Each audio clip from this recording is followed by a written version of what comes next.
여러분 마태복음을 계속 공부해 나가고 있지만 다시 한번 정리하면 마태복음은 유대인의 왕으로 오신 그리스도를 주제로 해가지고 유대인들에게 복음을 증거하기 위해서 유대인의 왕으로 오시면서 1장에서 족보를 가지고 오십니다. 그래 왕의 족보를 가지고 오시는데도 2장에서는 영접자가 있고 대적자가 있죠. 영접자는 동방박사들이고 대적자는 바로 안에 있는 헤롯 대왕이었습니다. 그러고 영접자 대적자가 있음에도 불구하고 3장에서는 요단강에서 왕의 대관식을 치르죠.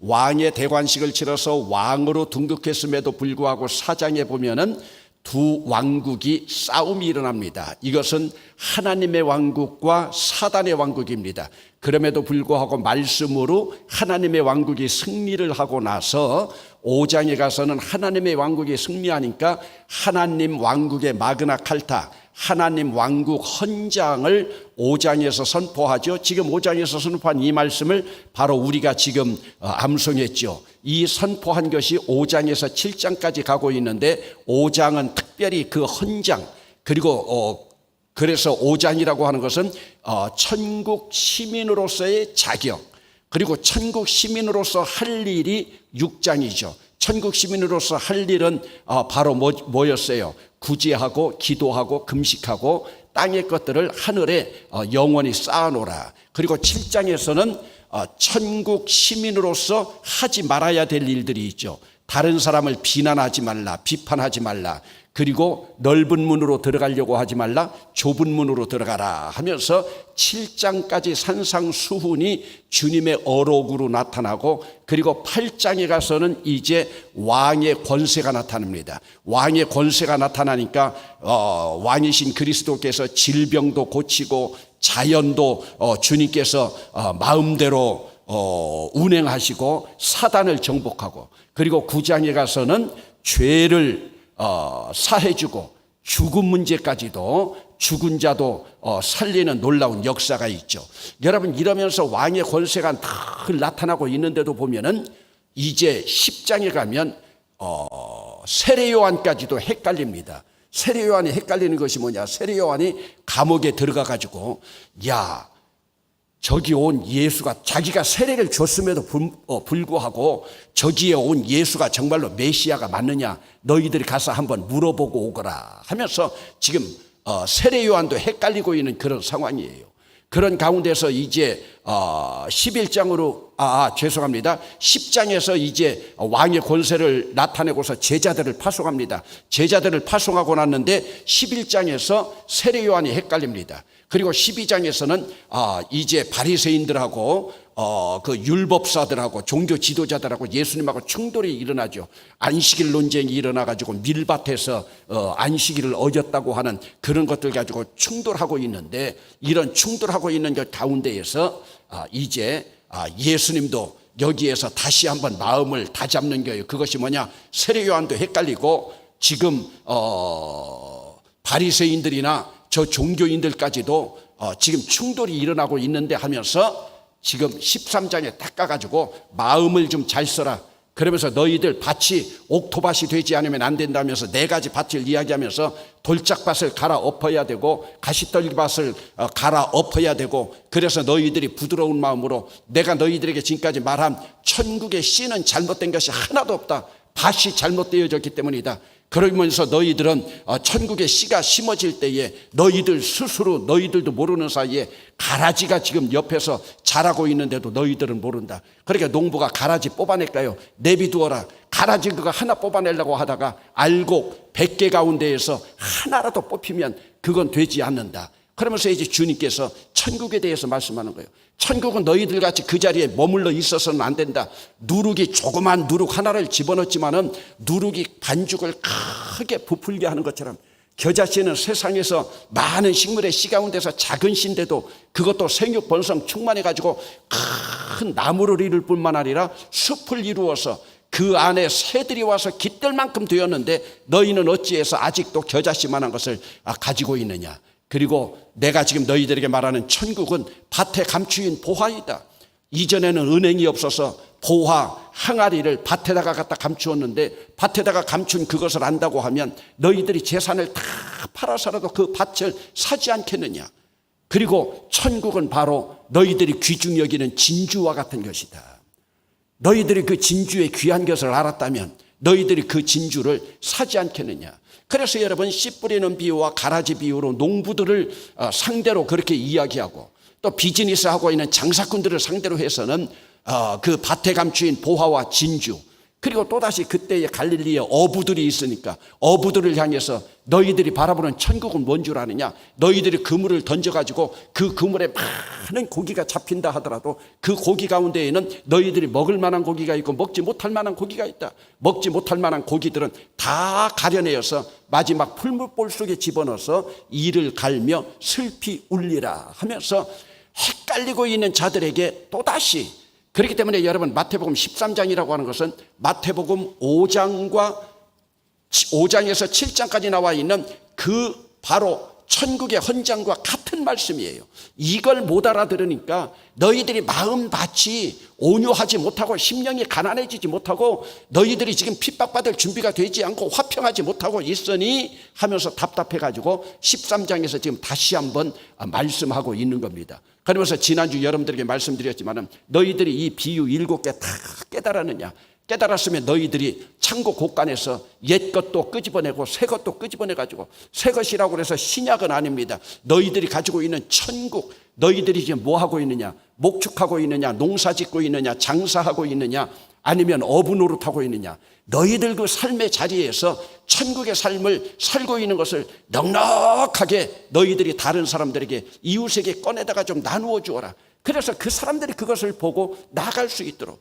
그래서 100배 결실 맺은 사람들은 다른 사람들에게 자꾸 퍼줌으로 말미암아 1000배의 결실이 되고, 60배 맺은 사람은 600배의 결실이 되고, 30배 결실을 맺은 사람은 300배의 결실이 되어서, 그래서 너희들은 이왕이면 째째한 곳간 집주인이 되지 말고 넉넉하고 풍요로운 곳간 집주인이 되거라 하면서 이제 말씀하고 14절로 넘어가면서 14절에서 11장에서 헷갈리던 세례 요한이 이제 14장에 와서는 결국 죽게 됩니다. 그래서 여러분, 14장 12절을 함께 읽어보시겠습니다. 14장 12절 시작.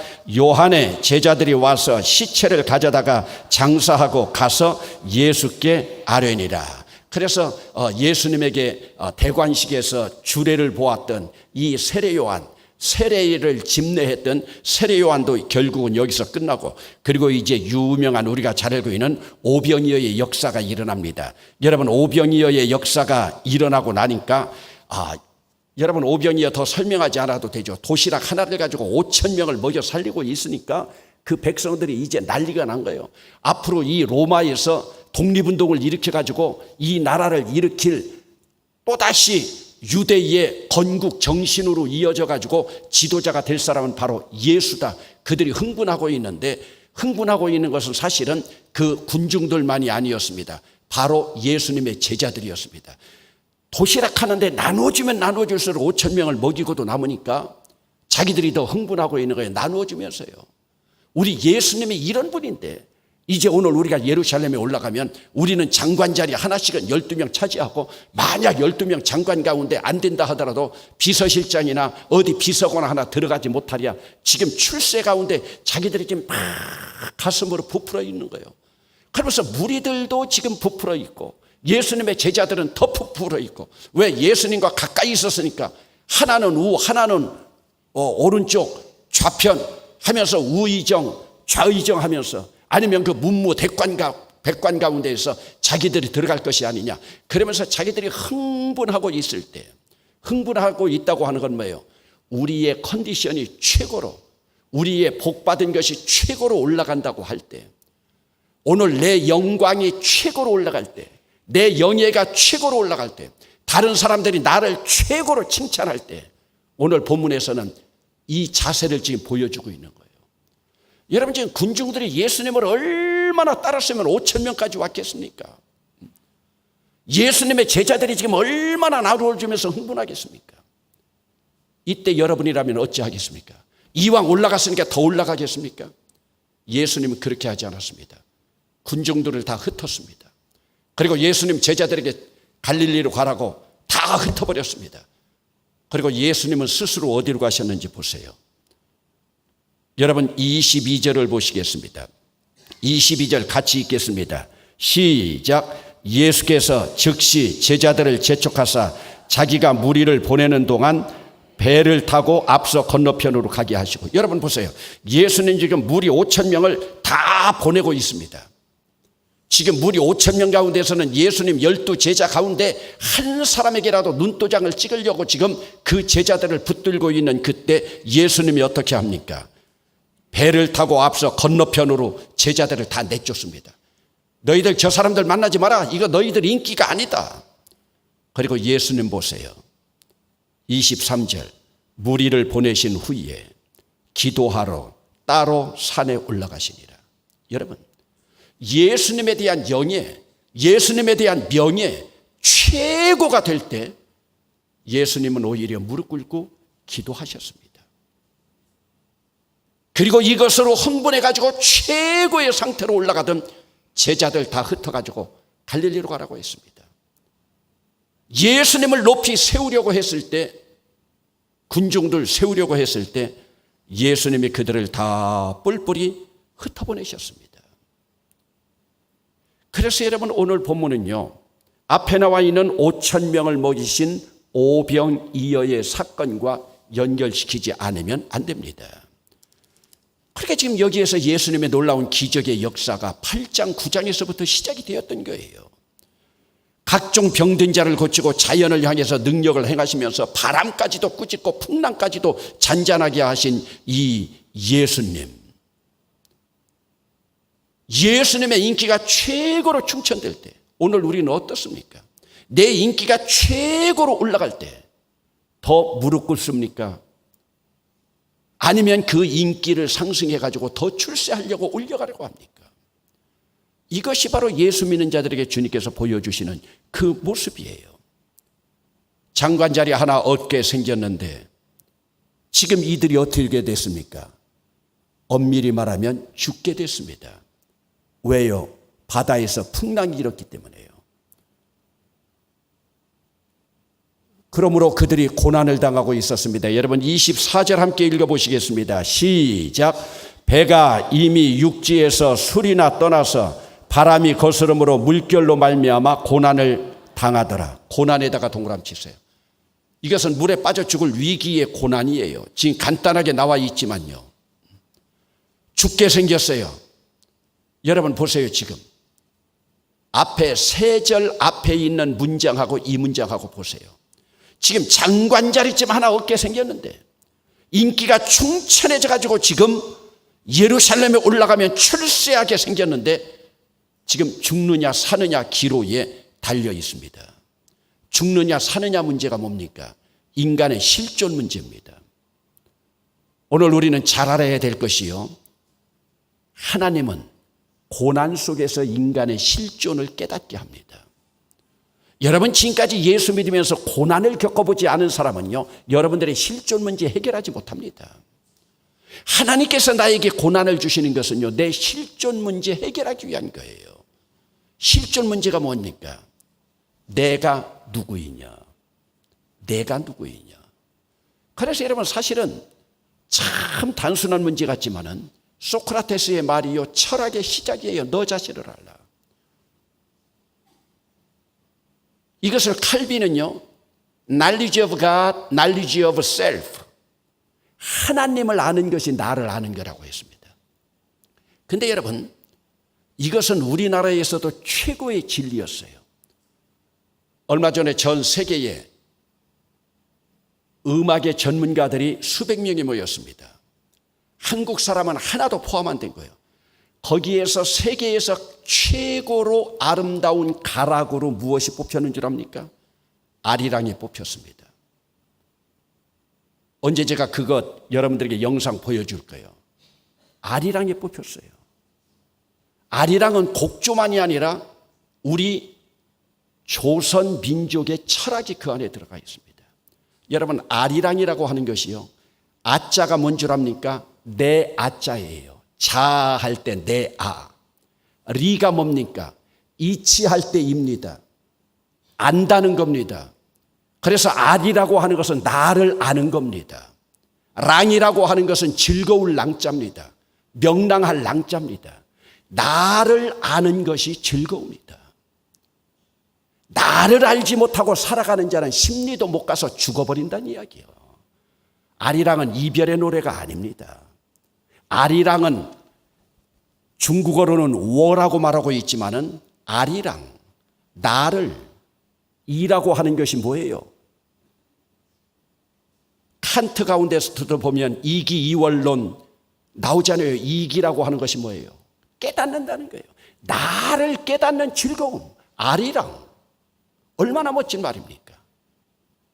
나를 아는 즐거움을 찾기 위해서 아리랑 고개를 넘어가는데 그것을 못 찾은 사람은 심리도 못 가서 발병나고 한 번뿐인 인생에서 내 진리를 찾지 못하면 지금 오늘 본문도 지금 거기를 향해서 나가고 있는 겁니다. 오늘 여러분들이 인생 가운데 예수를 믿으면서 고난이 하나도 없었습니까? 내 실존을 깨달을 기회를 놓친 겁니다. 죽을 고비를 한 번쯤 넘겨보면요, 내 실존의 문제가 깨달아집니다. 여러분, 기도하러 따로 산에 올라가신 예수님이 죽음의 문제, 고난의 문제에 직면하고 있는 제자들의 아우성을 듣고 있습니다. 지금 여러분 오늘 본문에서 고난만 당한다고 말하고 있지만은 여러분 지금 제자들이 밤 사경에 예수께서 바다 위로 걸어서 바다 위로, 여러분 옛날 성경에는 물 위로, 물론 그 뒤에도 베드로가 물 위로 걸어갈 때 물 위로가 있습니다. 여러분이 고난과 죽음에 직면하고 있는 이 제자들의 아우성을 듣고 예수님이 기도가 급한 것이 아니고 기도하던 자리를 털고 일어나서 내려와서 제자들에게 가십니다. 그러면서 제자들의 고난의 현장에 함께 하십니다. 그리고 제자들에게 찾아가 위로하십니다.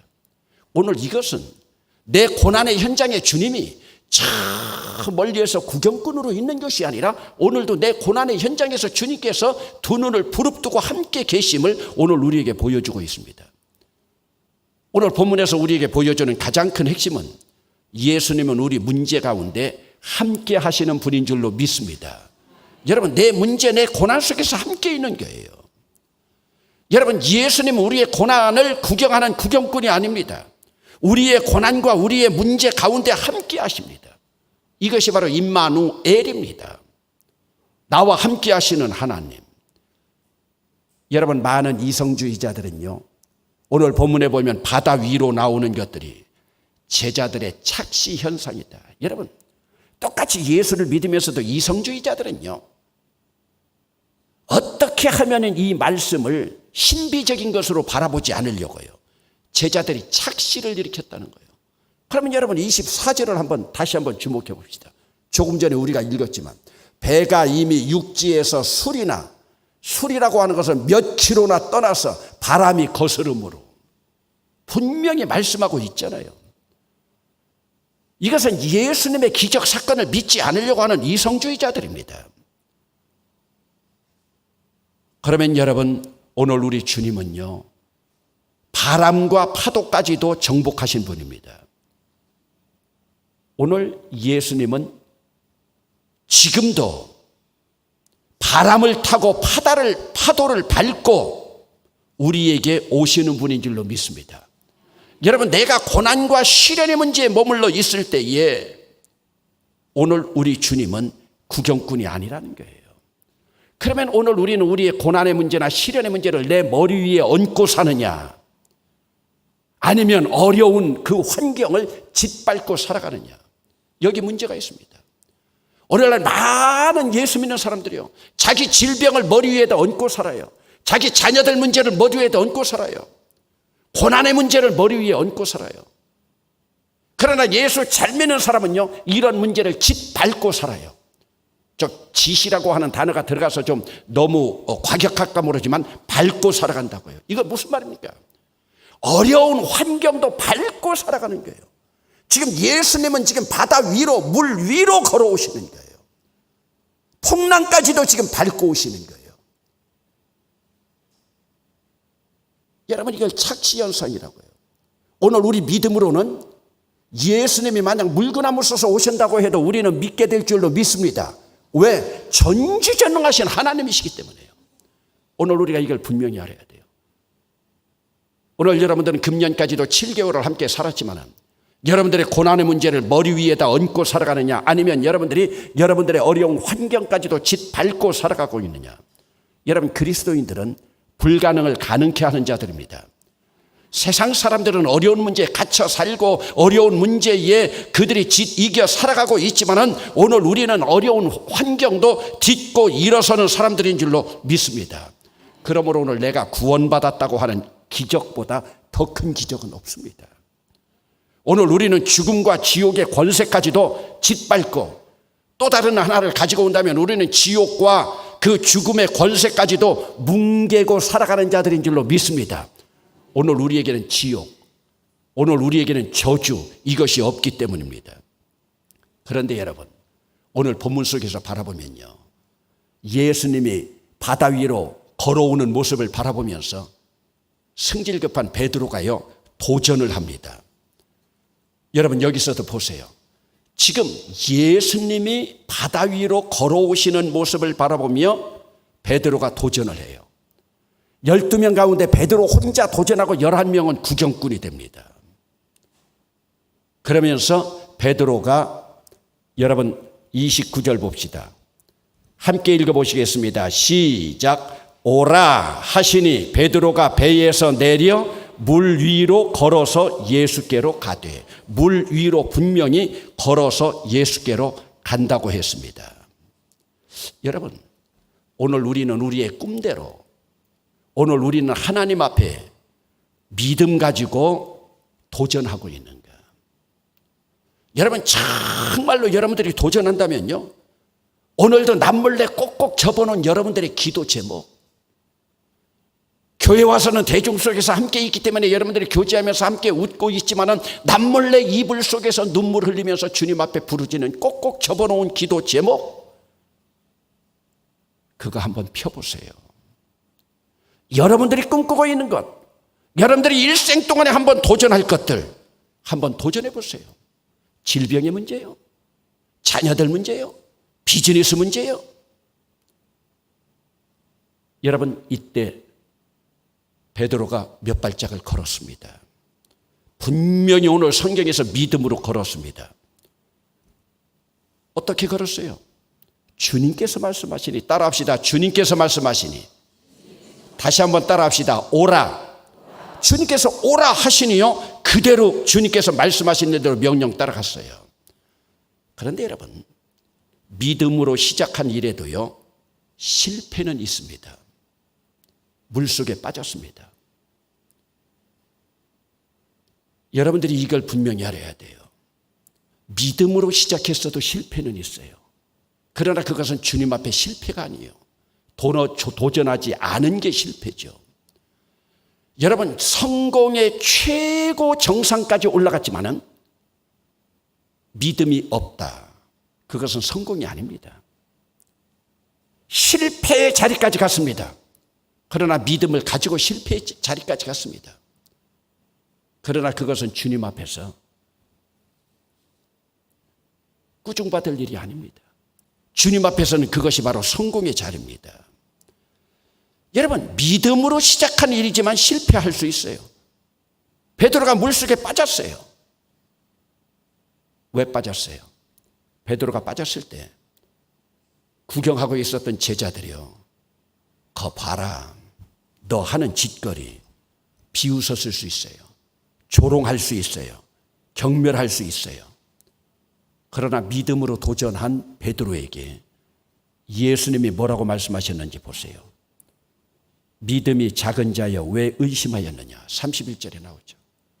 분명히 예수님을 보고 걸었어요. 그래서 베드로도 물 위를 걸었어요. 예수께로 갔어요. 문제는 뭐냐? 30절 주목해서 보세요. 바람을 보고 예수님을 바라봐야 될 눈이 바람을 바라보았어요. 오늘 우리가 무엇을 바라보느냐가 중요한 거예요. 예수님의 11 제자들이 다 비웃고 조롱하고 경멸하고 있지만 예수님은 경멸하지 않았어요. 비웃지 않았어요. 너 어찌 그렇게 무모하냐 꾸짖지 않았어요. 믿음이 작은 자예요. 믿음이 작은 자예요. 여러분, 예수님은 지금까지 믿음 없는 사람에게 믿음 적다고 말한 적 없습니다. 믿음 있는 사람들에게만 믿음이 작다고 말했죠. 믿음 없는 사람에게는 믿음에 대해서 말씀도 하지 않습니다. 여러분, 오늘 여러분 인생의 문제가 뭔 줄 압니까? 믿음의 문제입니다. 믿음의 문제예요. 여러분, 이왕 여기 찾았으니까 17장 20절 한번 찾아봅시다. 17장 20절 찾아봅시다. 한 목소리로 읽겠습니다. 시작. 이르시되 너희 믿음이 작은 까닭이니라. 진실로 너희에게 이르노니 만일 너희에게 믿음이 겨자씨 한 알만큼만 있어도 이 산을 명하여 여기서 저기로 옮겨지라 하면 옮겨질 것이요 또 너희가 못할 것이 없습니다. 여러분, 오늘도 월삭으로 여러분들이 하나님 앞에 감사하며 기도하고 여러분 후손들을 위해서 함께 기도하고 가정을 위해서 기도하지만 여러분들이 정말로 중요한 것은요, 믿음이 있냐는 거예요. 믿음이 있느냐. 분명히 베드로도 믿음이 있었어요. 그러나 바람을 바라보는 것은요, 믿음이 없었던 거예요. 없었던 것이 아니라 작은 것이에요. 믿음이 작은 자야. 왜 의심하느냐? 여러분, 우리 신앙 가운데서 가장 무서운 것이요, 의심이에요. 제가 신앙이라고 하는 걸 전제로 했습니다. 불신은 어차피 안 믿는 사람들의 것이니까 불신이고, 믿는 자들이 의심을 해요. 예수님만 바라보면 괜찮아요.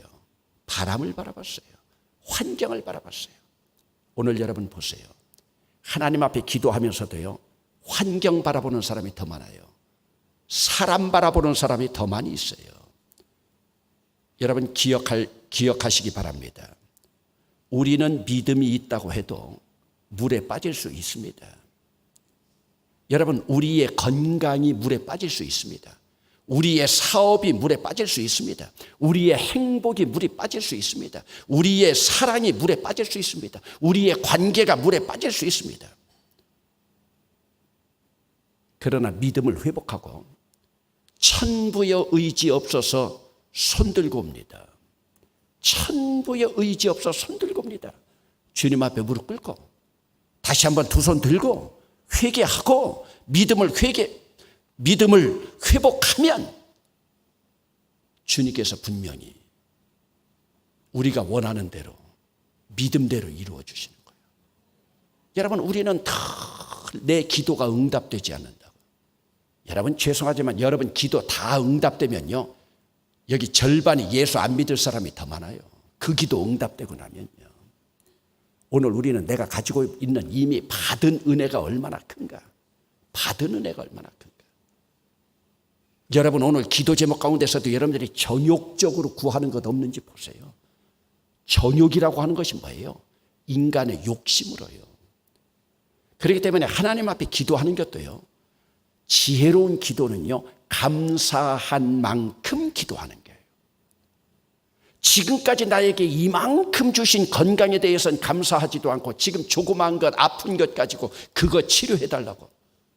여러분, 이미 가지고 있는 그 건강에 대해서 감사하면 이 조그마한 것은 아무것도 아닙니다. 왜? 하나님 앞에 감사하는 자체가 믿음이기 때문에. 여러분, 믿음이 아니면, 은혜가 없으면 감사할 수도 없습니다. 여러분, 오늘 우리의 사랑도, 오늘 우리의 건강도, 우리의 사업도, 우리의 자식들도 물에 빠질 수 있어요. 그러나 그것을 건져낼 수 있는 것은 우리의 믿음입니다. 우리는 늘 내 기도 응답해 주지 않는다. 아니요. 문제는 납니다. 오늘 우리 주님께서 얼만큼 믿는 자들을 사랑하는지 보세요. 우리 주님은 머뭇거리지 않았습니다. 한번 따라합시다. 즉시. 영어 성경에 보면 immediately, right away, at once, soon, 즉시. 여러분 한번 찾아보시겠습니다. 22절 봅시다. 예수께서 즉시, 동그라미 치세요. 27절 봅시다. 예수께서 즉시. 31절 봅시다. 예수께서 즉시. 즉시는요, 인간의 용어가 아니에요. 예수께서예요. 세 곳 다 예수께서 즉시요. 예수께서 즉시. 즉시 찾아와 건져주셨어요. 오병이어로 교만해지려고 하니까 즉시 강 건너가라고 했어요. 즉시 손을 내밀어서 즉시 찾아오셔서 안심하라. 내니 두려워하지 말라. 여러분, 오늘 우리는 누구의 손을 붙들고 세상 살아갈 것인가? 사람의 손입니까? 하나님의 손입니까? 여러분, 그러면 베드로가 이 실패를 통해서, 이 고난을 통해서, 이 제자들이 물에 빠져 죽을 만한 이 고난을 통해서 보여준 결론이 뭡니까? 예수님이 누구신지를 알게 된 거예요. 드디어 여기서 예수님이 누구신 줄 알게 된 거예요. 그래서 16장 16절에 가면 베드로가 주는 그리스도시요 살아계신 하나님의 아들이라고 하는 고백이 여기서부터 시작됩니다. 33절 읽어보시겠습니다. 시작. 배에 있는 사람들이 예수께 절하며 이르되 진실로 하나님의 아들이로소이다 하더라고. 밑줄 치세요. 진실로 하나님의 아들. 가짜가 아니라, 내가 지금까지 풍문으로 들었던 것이 아니라 진실로 하나님의 아들이다. 32절에 보면 배에 함께 오름에 바람이 그치는지라. 죽을 둥 살둥 했던 그 바다, 지금 바람이 그쳐졌습니다. 그렇기 때문에 그리스도인들은요, 풍랑 속에서도 고난 속에서도 예배합니다. 실패의 자리에서도 예수를 만나면 가장 위대한 성공을 이룰 수 있습니다. 여러분, 성공의 정점에 서서 믿음 없이 예수를 잃어버릴 것인가? 실패의 자리에서 믿음으로 예수님을 찾을 것인가? 지금 예수님의 12제자는 실패와 고난의 자리에서 예수님을 찾았습니다. 하나님 앞에서는 믿음만 가지고 있다면 실패도 성공도 위대해야 됩니다. 여러분, 믿음 가지고 실패하는 것은요, 하나님 앞에 실패가 아닙니다. 믿음 없이 성공하는 것은 하나님 앞에 그것도 성공이 아닙니다. 오늘 우리에게 가장 중요한 것은 무엇이냐? 믿음입니다. 믿음이 있노라 하지만 오늘 우리의 믿음을 판단하실 분은 오직 주님밖에 없습니다. 제가 때때로 여러분들에게 말씀드리잖아요. 오늘 우리의 믿음, 우리의 구원이 너무 값싼 믿음이고 너무 값싼 복음이고 너무 값싼 은총입니다. 여러분, 믿음은 그렇게 믿고 천국 간다, 믿고 천국 간다, 그렇게 값싼 구원이 아니에요. 죽기 전에 나 예수 믿습니다 해서 천국 갔다고 하는 위로가 아니에요. 또 믿음은 내 결단도 아니에요. 내가 믿습니다 한다고 믿는 게 아니에요. 그분이 내 안에 들어와서 정말로 내 안에서 왕이 되어 있는가? 내 주인이 되어 있는가? 오늘도 여러분들 보세요. 예수님이 여러분 안에서 주인 되어서 기도할 때도 예수님의 영광 먼저 돌리고 감사부터 합니까? 아니면 예수님이 있어야 될 자리에 내 자식이 있고 내 가족들이 있고 내 비즈니스가 있고 내 돈이 있고. 오늘 믿음이라고 하는 것은 십자가가 내 안에 주인이 되고 예수님이 내 안에 주인 될 때, 여러분 보세요. 베드로가 물 위를 걸었잖아요. 예수님 바라볼 때 분명히 걸었어요. 바람을 바라보는 순간 풍덩 들어갔어요. 그러면서도 그 고난의 자리에서 진실로 주님은 하나님의 아들이시다, 그 고백이 넘쳐나잖아요. 오늘 여러분들에게 어떤 고난이 있습니까? 어떤 고통이 있습니까? 그 고난의 자리에서 예수는 하나님의 아들이다. 이 고백이 다시 한번 넘쳐나야 되고, 하나님의 아들이기 때문에 모든 것을 할 수 있는 그분. 그러면서 오늘 본문에 이르기 위해서 예수님이 가장 성공에 극대화로 갈 때 무릎 꿇었다고 하는 것, 제자들 뿔뿔이 흩어버렸다고 하는 것, 군중들 다 흩어버렸다고 하는 것. 여러분, 오늘 누가 나를 칭찬할 때 여러분 더 무릎 꿇습니까? 아니면 더 높아지려고 합니까? 오늘 말씀 속에서는 베드로가 물에 빠지는 그 장면을 그리고 있지만, 언제나 고난의 현장에 right away, immediately, 즉시 찾아오시는 그분. 그런데 오늘 우리는 내 고난의 현장에 주님이 함께 있는 것도 몰라요. 왜? 믿음 없기 때문이에요. 믿음 없기 때문에. 그분은 언제나 내 고난의 자리에 구경꾼이 아니라 함께 인도하시는 분인데, 8월 참 무더운 여름이지만 첫날도 주님 앞에 나와서 새롭게 말씀으로 무장하는 우리들, 예수 그리스도 내 가슴에 끌어안고 어떤 환경적인 어려움 짓밟고 주님 바라보며 승리할 수 있기를 주의 이름으로 축원합니다.